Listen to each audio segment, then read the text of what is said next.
Kaki bengkak, kencing berbuih setiap malam. Aku ingat biasa je. Aku selalu fikir badan aku letih sebab kerja. Kaki bengkak, aku ingat sebab banyak berdiri. Kencing berbuih, aku anggap mungkin tekanan air kuat sangat. Rupa-rupanya, tu semua signal. Buah pinggang aku dah mula bocor.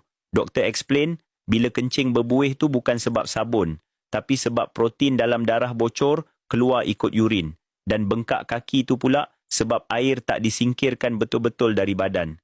Masa itulah aku betul-betul sedar buah pinggang aku dah tenat. Tapi aku tak nak tunggu sampai doktor cakap kena dialisis. Aku mula cari ikhtiar dan aku jumpa satu herba tradisional yang nama dia akar tali hayat.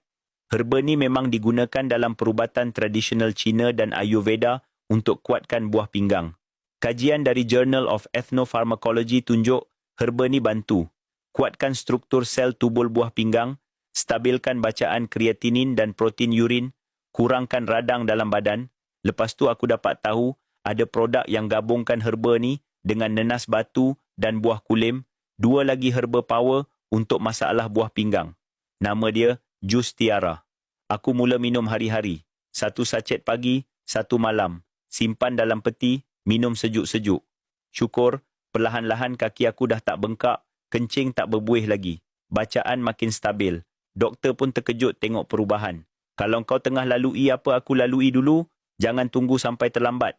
Tekan beg kuning kat bawah ni, atau tekan video yang saya mention kat atas ni, tengok sendiri review pengguna yang lain. Kadang satu keputusan kecil hari ni, boleh ubah hidup kau selamanya.